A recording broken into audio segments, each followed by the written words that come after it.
Hey there, welcome to the Empowerment Equation podcast. I'm Rowan Embry. And I'm Lyra Vanguard. On this podcast, we'll have insightful conversations that can empower all of us as we tap into our inner wisdom and connect with our higher selves. We've got some awesome guests lined up who will share their stories about moments that really help to awaken and empower them. And we're sure their stories will empower you as well. Thanks for hanging out with us today. So today we thought we would give you guys a bit of a catch up because we're 4 podcasts in now. And as you know, in the beginning, we did our initial podcast and kind of let you know what was going on and why we got to this point with Merry Christmas, You're Fired with our own beautiful Rowan and her journey and why we decided to do this. So now that we're 4 podcasts in, we've talked to some amazing people. We have some more amazing guests lined up. Just kind of wanted to give a check-in with what we're going through. Because as we told you, we're on a journey as well. And we're hoping you're along in this journey with us and your own personal journey and your growth. And we wanted to share kind of what's been happening with us. So, Rowan, why don't you let us know what's happened since Merry Christmas, You're Fired? I mean, we started this, but please expand. Okay. I have remained in kind of a limbo. It's been a situation where I have made the conscious decision not to actively pursue jobs in the way that I traditionally would. I turned on, I'm looking that message to recruiters online, and I have not actively been seeking out opportunities per se. I've meditated and put a lot of manifestations out there into the universe to bring me the next thing that I'm supposed to be doing, like to put the right opportunities in my path. And it has been a while. The layoff happened right before Christmas, and this is probably the longest I've ever gone without working since I started working at age 16. And I normally would be freaking out by now. But because I have a different level of faith, and yes, I've been going through my savings and my severance, but the faith is what has kept me going, and my belief in the universe, that is what has led to the faith and to a semblance of calm. I mean, I have moments where I flare up and go, oh God, do I need to get a regular job and abandon this idea of selling my house and moving to be closer to you to do this venture? But I feel certain that it's all going to work out for the best. And being in this limbo is not comfortable by any means, but it's kind of like breathing through the pain. Not that it's painful to be in the limbo, but it's like giving birth to something new and waiting. It's in that period when your contractions have begun and you're like, I know it's going to be amazing once it happens, but right now, the waiting. And it's scary.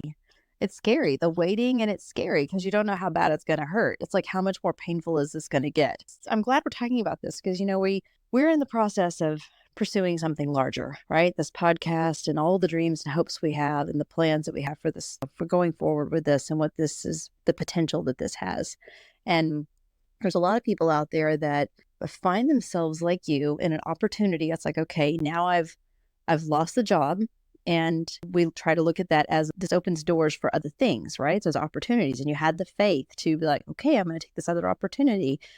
And you laid the groundwork and you came and visited. Now you want to take other opportunities. And it's great to encourage people to, go all in, take that leap, have the faith. But it's undeniable that there is a limbo, because just because you decide to build something great and wonderful and you can see the vision of it, it doesn't mean you just hop right into the vision and then boop, the money's there, the security's there, and it's all working out. There's a limbo. And I think that limbo is the fear that keeps people from doing the initial jump in the first place, from making that leap. And so I'm so glad that you made that leap. You had the faith and now you're in the limbo. So I'm so glad you're speaking to us and honestly about what that limbo feels like. Because I think if we can discuss this honestly and openly, then maybe this will be that next little bit of encouragement that whoever's listening needs to take their big leap of faith. Exactly. Yeah.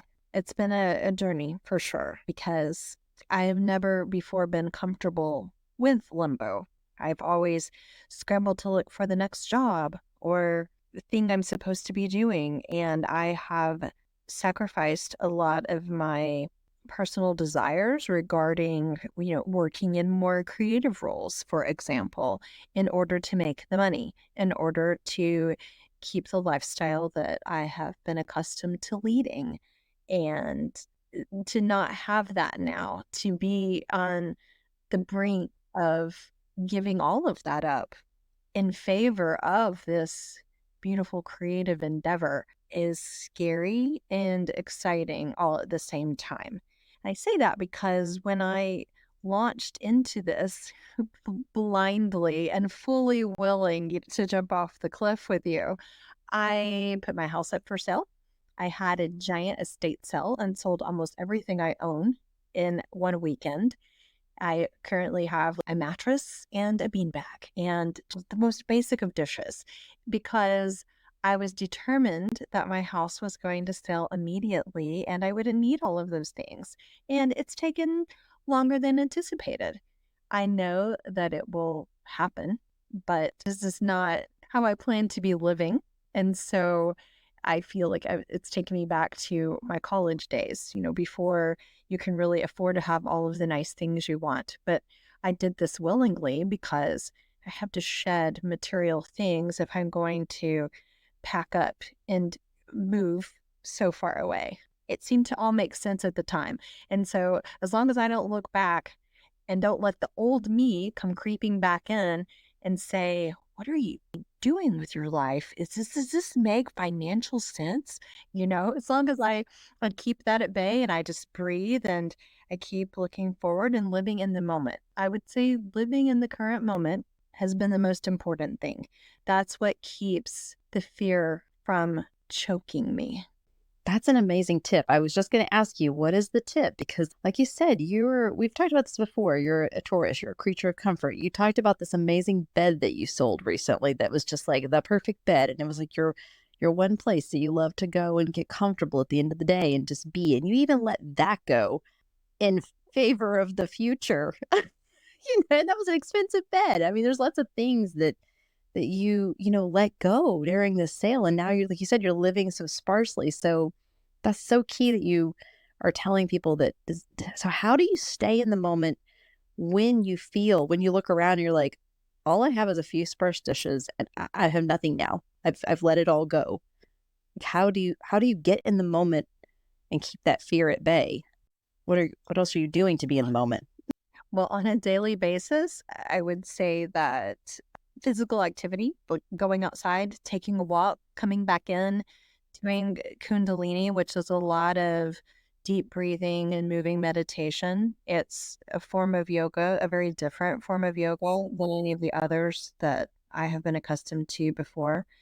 And it's about connecting with source. And so that has helped a lot. And then just focusing on the tasks of the day, which might be editing this podcast or creating shorts for socials, and not focusing too far into the future, but also, yes, doing activities to lay the groundwork for the future, but not solely focusing on that and not looking back at all that I have had before, like the glorious bed that cost thousands of dollars that I sold. I just don't focus on it. Right. Don't look back. Like you said, you're going forward. So no looking back and living in the moment. Those are great. Those are great tips. I just wanted to share too. So everybody knows we're friends and you've decided this and you're coming to be near me so we can work on this and be fully involved. And as your friend, I am privy to everything that's going on. I knew when you were going to have the sale. I knew when you were all going to let it go. And even when you came here initially on the visit, I had intrepidation because I was like, my life wasn't perfect either. And here, my friend who I haven't seen in years and years is coming. And I knew you wouldn't judge me, but I wasn't able to provide for you the way that I really wanted to. It was pretty simple. We spent a lot of time near the water and doing simple things. you know, couldn't tour you around the way I financially wanted to. And you were fine with that. But still, it was my pride, it was my ego. And then when, all of this was discussed and these decisions were made, myself, my own shadow work that I had to deal with, that ego started to creep in because it's like, oh my God, what have I done? Like now we're going down this path and should I stop her? And should I say, no, this is not going to work? But then maybe I falsely encourage things. And what if this fails? And what if we don't make any money? And, all these fears. And you assured me, you're like, no, this is my decision. You're not responsible for this. But still, it's like I have always operated from a need to save and caretake and be the superwoman and lead because I have an entrepreneurial spirit and I've always been a leader and I feel deeply responsible for my crew and everybody that I ever involve in anything that I'm doing. So I really struggled with this in the beginning to see you releasing and you're so happy. You're just like, I'm letting it go. We're going in this right direction. And, that doubt started to creep in for me. It's like, oh, okay. And that feeling of feeling responsible. Since then, I've gone through my own transformation and watching you do this and letting go of that need to be the savior or need to hurry up and find clients or to hurry up and make this expand or, push ourselves to where it's not enjoyable. Because when we started this, we agreed like we wanted to go at a good pace and never to stress ourselves out, to have fun doing it, but the need for financial security obviously is looming when you start a business and there's, you're just doing it because for the passion. That's been big. And I can honestly say now, before you discussing this would have made me feel incredibly responsible for what's going on, but I can hear you now and I can support you and not feel guilty, not feel responsible. Like it's like I don't feel like I have to swoop in and save you. I realize that we're truly partners on this, and this is part of your growth and part of your journey and my releasing that ego, that last bit of ego and feeling so burdened and responsible and in the need to succeed, to save. I needed to alchemize that and let it go. And it's been so nice not having that heaviness in my chest, and I still care for you and I'm watching what's going on and I'm supporting, but I just don't feel the need to jump in with a life raft because I don't have a life raft. I don't have anything to save you with, you know? It's just it's your journey and it's beautiful. And I know it's gonna be amazing. It's all gonna be amazing. Thank you. I couldn't be doing this without your support. And I know it's not the kind of support that you would have felt compelled to offer me in the past, but it is the kind of support I need because you're right. And the point you made, it is my journey, my life, my decision, and my progression on this path. And that's so important to note because none of us can save someone else. Everyone has to make their own decisions, do their own shadow work, carry themselves along on their journey, yes, with the help and support of others, but ultimately, no one can do the work for them. And so I'm glad that you don't feel obligated to do that for me any longer because I never expected you to. And honestly, I didn't know that you might have felt that way in the past and that was something you still had to alchemize. Yeah, and it really comes down to ego. It's like feeling like you're the only one with answers, like you are. We think that if we don't feel bad for somebody's situation or we don't go out of our way, deep digger into our pockets or come up with the solution or sacrifice something in order to make other people more comfortable for what they're going through, that obviously we don't care enough, right? Or that we don't love them enough because we're not getting as panicked as they are and getting in the muck with them. But it's again in my mind that's what felt like concern and love, but now that I've alchemized it and I've stepped back, I'm like, that was my ego thinking that I'm the only one who had solutions, that I'm the only one who could fix this, or make this work. And letting that go was painful, because I had to realize I had to love differently. You can love and you can show support and you can be supportive without feeling the guilt. And I was equating guilt with love. Like if I didn't feel guilty for somebody's pain, then obviously I didn't care enough. That was the hard one to rationalize in my mind and fix my heart to where I still had compassion, but I didn't have the guilt. I think a lot of people have that exact feeling when they are dealing with those around them that they're closest to. Yeah.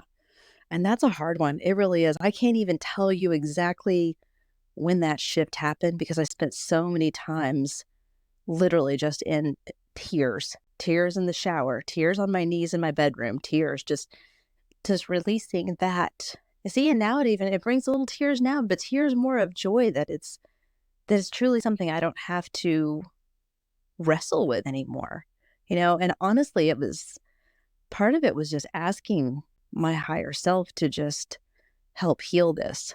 I wanted to release it. The tears when I was crying was like, let me release this. Let me release this because I want to feel good. I want to be happy because we're on this amazing thing together and I just don't want this feeling anymore.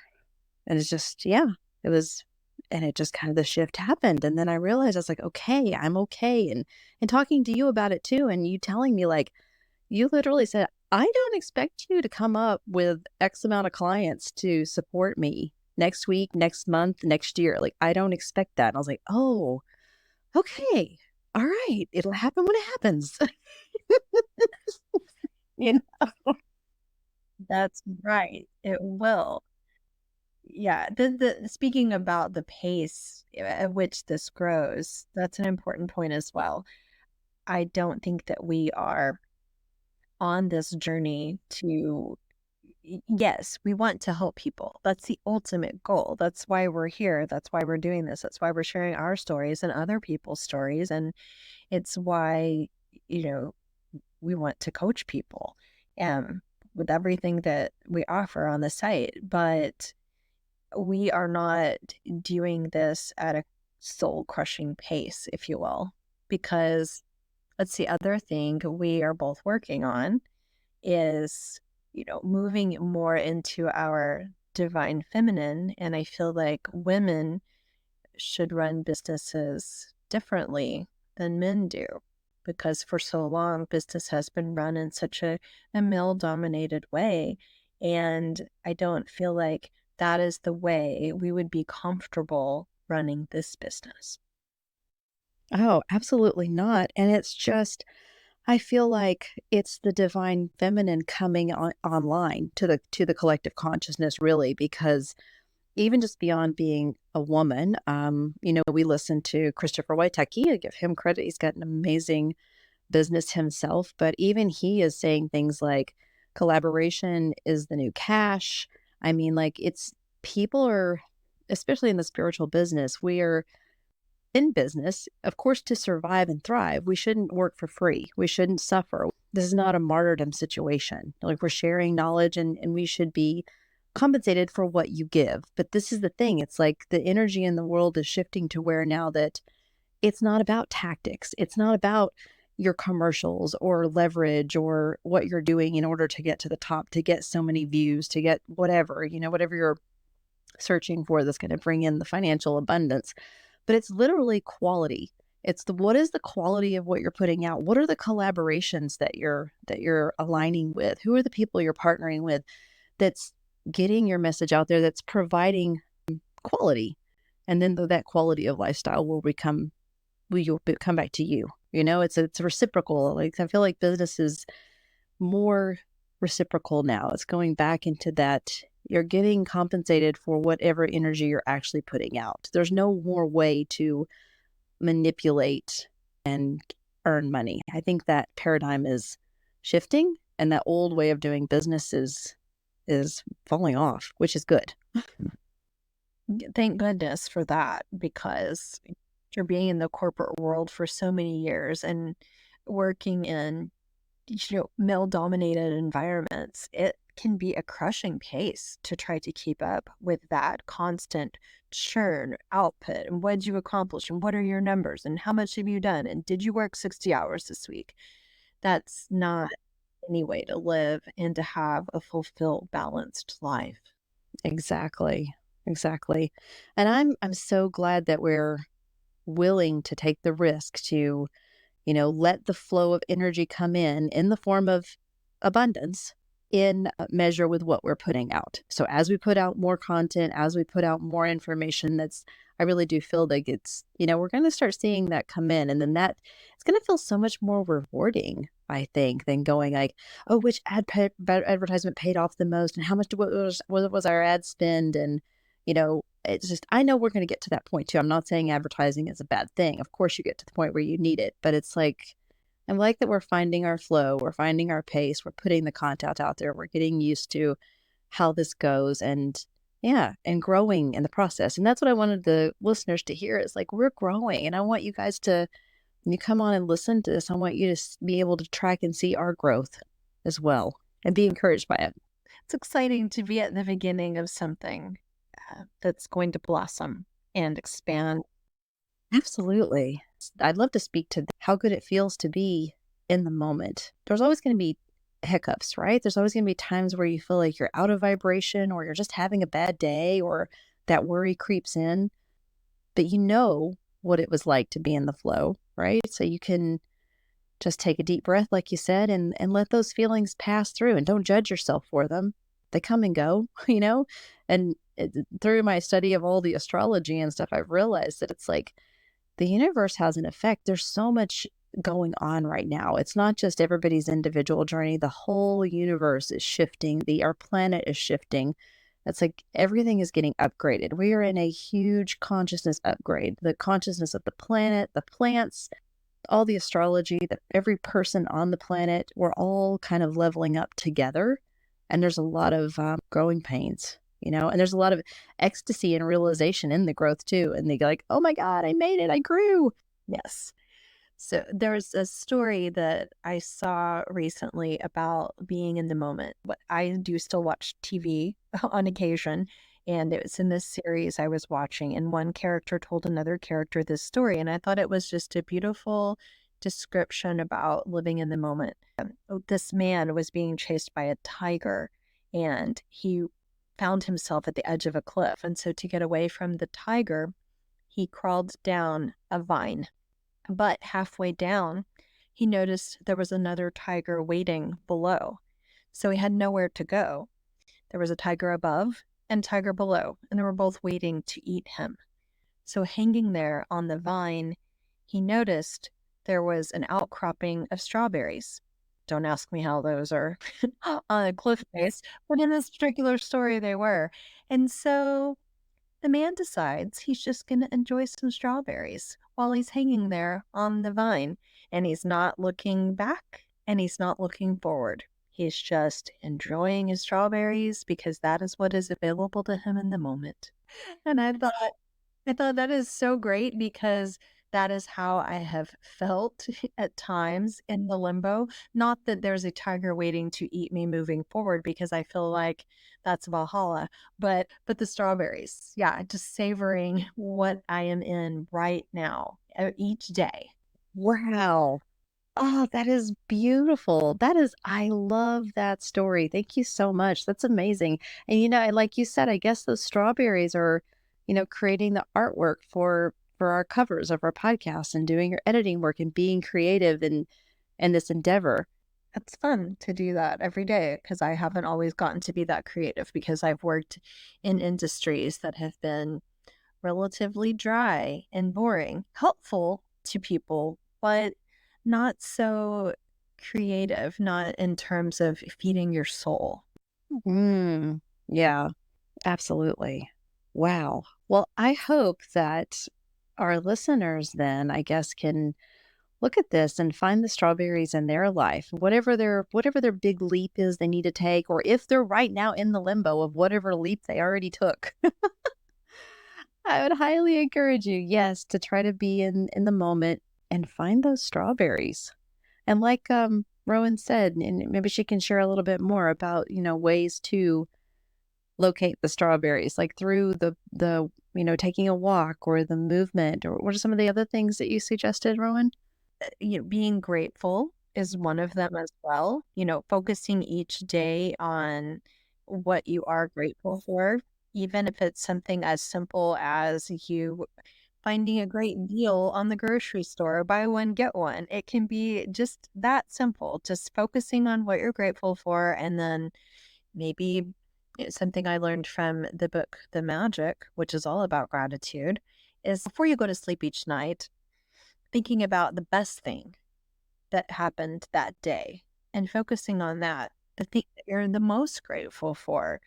And that can help keep you in that vibration, because the more you're grateful, the more comes to you as well. Yeah, absolutely. Gratitude is so key because you can't get more until you're grateful for what you already have. Right. So I have had to work a lot to remain in that place given the Spartan life I am living now. But I am grateful to have a roof over my head and a nice bed, a mattress to sleep on, and food to eat, even though I'm not currently bringing in an income and I'm living on what I've saved. It's a struggle some days, I'm going to be honest, but when I do sit down and focus on the little things and what makes me happy and what's good about each day, it makes it a lot easier to stay in that moment. That is fantastic. What are the things that are driving you forward, I guess? Can you share with us any personal things that have happened that are that still give you hope? Yes, there are signs all the time that I'm on the right path. The other day we had a coach reach out to us and who wants to collaborate, and won't say his name yet because it's forthcoming, but we were excited that that came about. Someone heard our podcast and reached out. And so I thought, it's working. People have heard this. And waiting for this to really take hold, I know that I will need to do some kind of work, probably in the interim, but I desire for it to be flexible and creative, work that can really be done anywhere in my own time. I don't ever want to be a clock puncher again, or someone who works, 60 hours a week. And so, given that, it's someone that I've worked with previously reached out to me and said, let's set up a meeting and talk about collaborating and getting some clients and consulting work. And I thought, if this isn't perfect, I don't know what is, because that's exactly what I've been putting out there. This is what I've wanted to do for 3 months. And now the opportunity is here. That is fantastic. And you know what? It's because you did get things as sparse as they are because you made room, right? You made room and you held your ground. So, as far as, the house is concerned, you made room to move out quickly to draw that, that person in that's going to buy it. And you made room to go live somewhere else because now all of that is done. It's dealt with. You've sent that message to the universe. That's like, okay, I'm ready for more because I've cleared this out. This is ready to go. I'm ready to move forward. So now, Rowan, tell us about how you were looking at your closets and you said you're wondering, even though you've gotten this sparse, you were wondering if there's one step further you should take. And what was that step? This step is regarding further cleaning out the closet, because there was an audiobook that you sent me by Florence Scovel Shin, and one of her stories had to do with wealthy people not having messy spaces or cluttered closets. And I thought, I want to be rich. Should I clean out my closet? And so lately I've been considering, because that's the last holdout in terms of getting rid of things or putting things in storage, because I have, keepsake photos and other mementos and things like that that I've held on to. So I'm going to make the move to do that, to further send a message to the universe that I am serious and this is what is going to happen. I am moving forward and things are getting sorted, even in that closet. Absolutely. And that thought process you had about like, should I do this? And I would argue that that's your higher self. That's consciousness coming in and whispering in your ear. We don't always get like booming messages in our ear that's like, do this thing in order to achieve. And that's how consciousness works. It's like a question. Should I do this? Should I do that? And it's that deep feeling of knowing something has to be done. And that's a level of faith that we have to have. Being willing to listen to the subtle messages that are coming in and then take action in spite of everything else. Like, oh, should I hang on to this or hang on to that? It's like I said, following through with those messages, because this is what we talk about in the Christian faith is having this level of faith. When you think you've done it all, right? And then it's like when Jesus was walking on the water and he put his hand out and asked him to step out into the water with him, and everything was going great. And then he looked down and it began to sink. It's because you have that doubt, and you had to look back at Christ. It's so you have to put your eyes back on the prize. You're back into the faith, no matter how much you're sitting there saying, well, I've gotten rid of everything. Like, what good is packing up this last bit of stuff going to do? But it's stepping fully into that faith that this is going to happen and this needs to get done so I can receive that blessing. Mm-hmm. And you said that this is what we call Christ consciousness, right? Having that level of faith.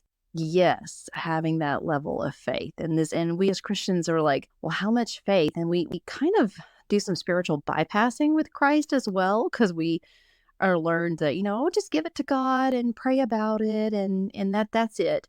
And there is some truth to setting an intention and praying about it or meditating on it and then letting it go.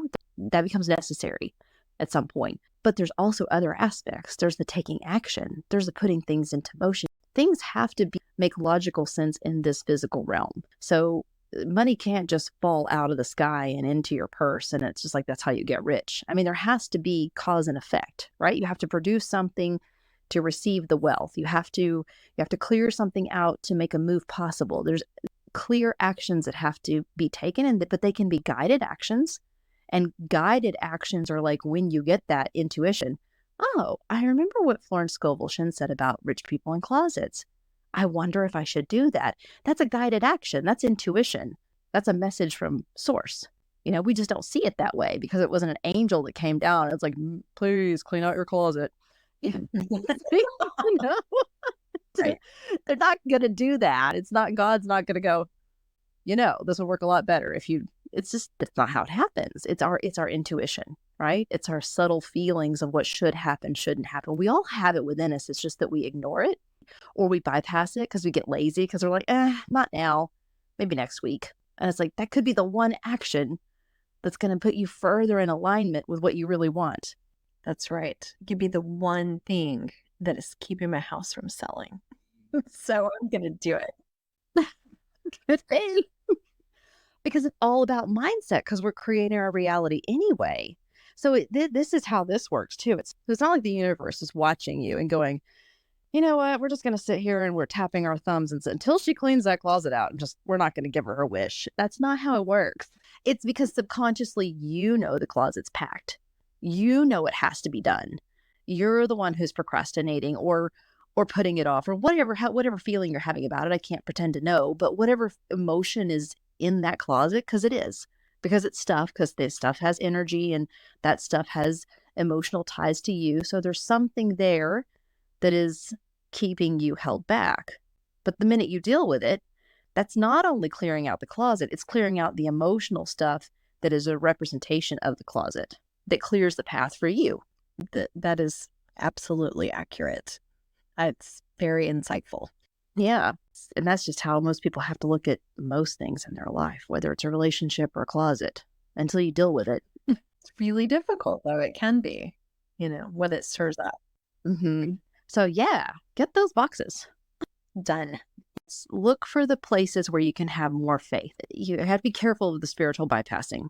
No matter what you are, if you're Christian, not Christian, spiritual, it doesn't really matter. We have to be careful of saying things like, give it to God. Because like you said, there's always a little bit more to the onion to peel. There's another layer of work that we're going to be doing on ourselves and those hidden traumas and consciousness and things that happen, because it's all just energy. So, but we are being guided. It's not like you have to find it on your own. The guidance is there when you're willing to get still enough and curious enough and ask those questions like you asked yourself, or go into meditation or go into prayer or go on a nature walk. Like when you get still, those gut feelings, the twinge in your gut or the ringing in your ear or just the thought that pops into your head, don't discount that. That's all your higher self trying to connect with you. So don't ignore them. Absolutely. Thank you for that. I think that's going to be really helpful. Yeah. no problem. And I'm still doing it myself. We're all going to do it. You're really great about going out into nature and staying grounded, because that is one of the best ways to keep in touch with your higher self.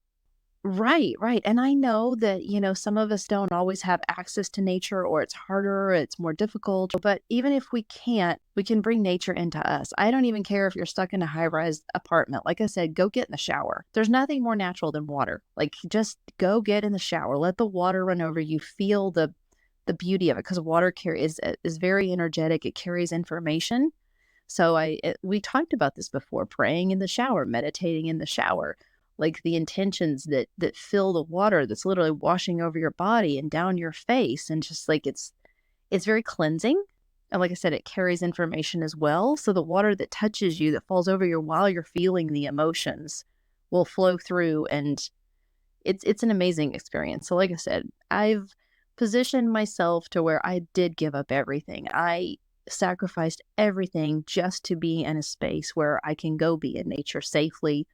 But I know that's not feasible for every single person. But I said, just find what you can. If you want to go to a crystal shop and pick up some crystals and leave them by your nightstand, do the shower meditations, like whatever you can do to just reconnect, or even just go stand out in a park and take your shoes off and just put your feet in the grass, feet in the sand, wherever you're at. Connect, Yeah, do what you can.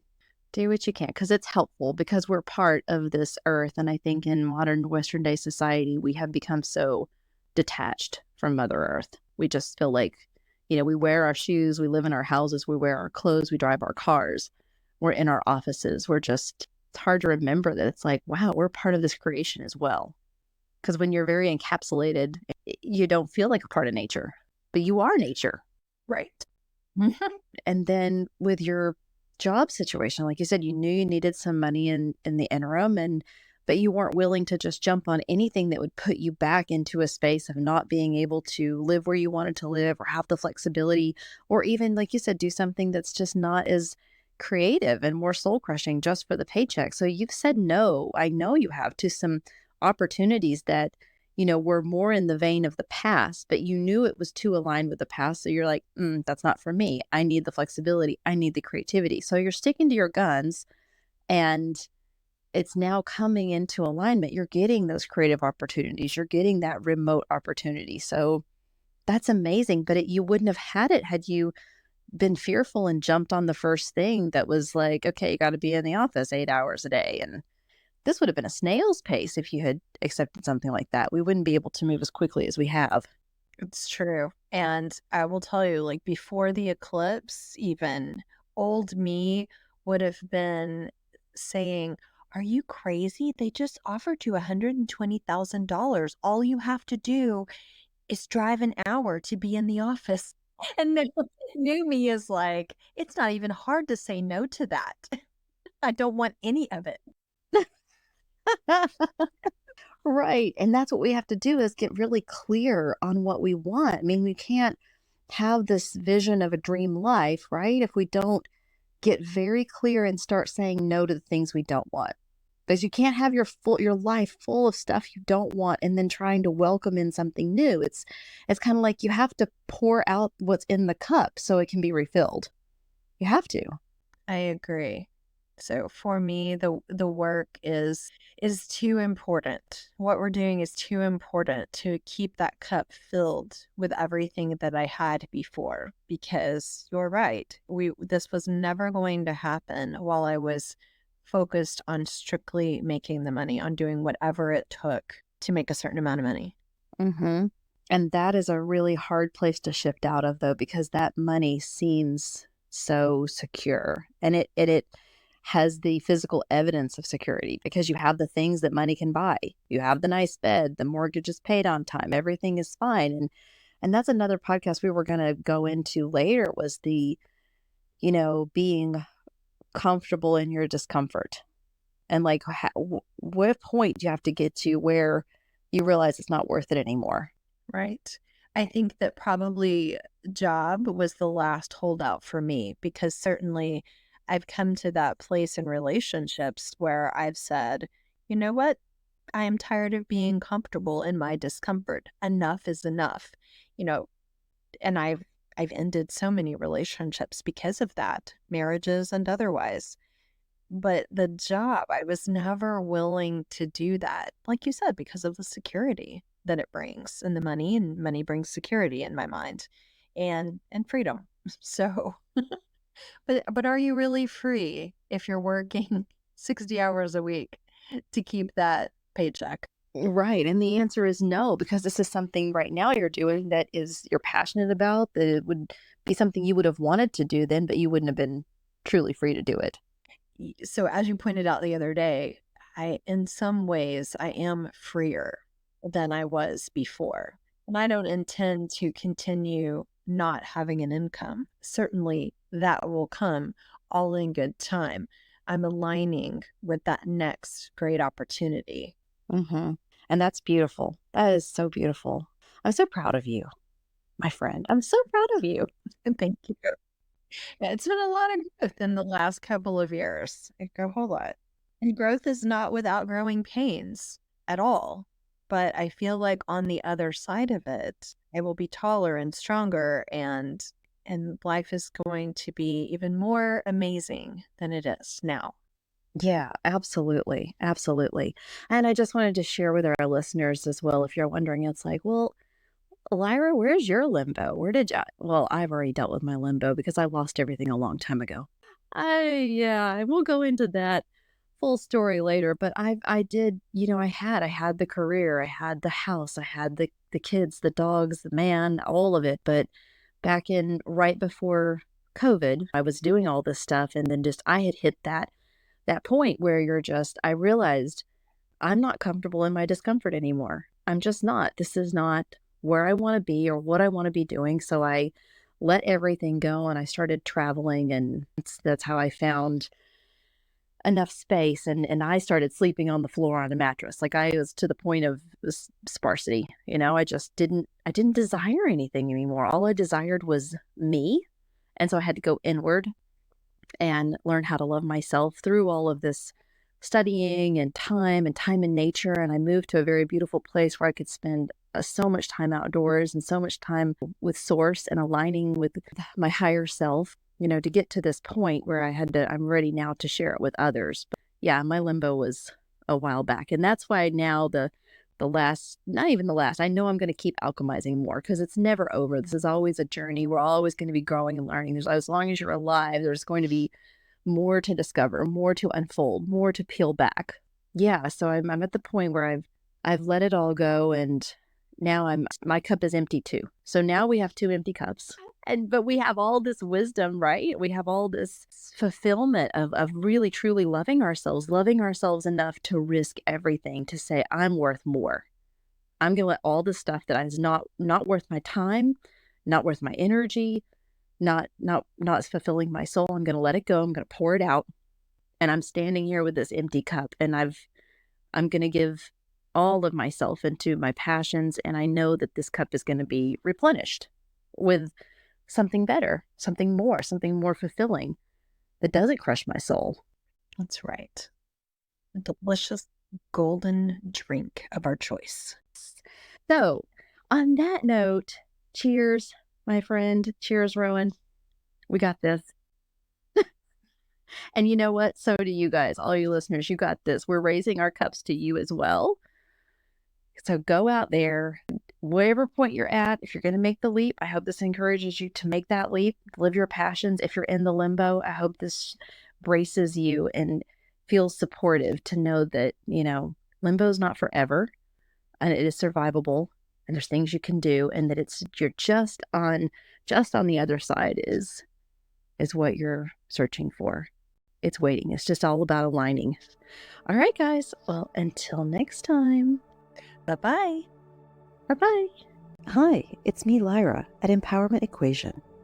Do you have personal questions that just don't seem to get answered by research online about this awakening that you're going through?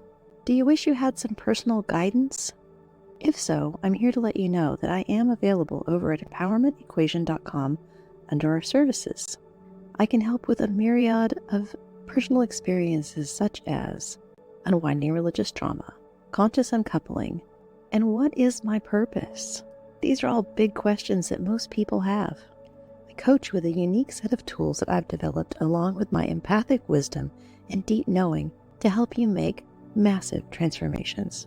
If this resonates with you, head to the link in the bio to schedule your complimentary consultation call with me, Lyra. I look forward to working with you to become your highest self.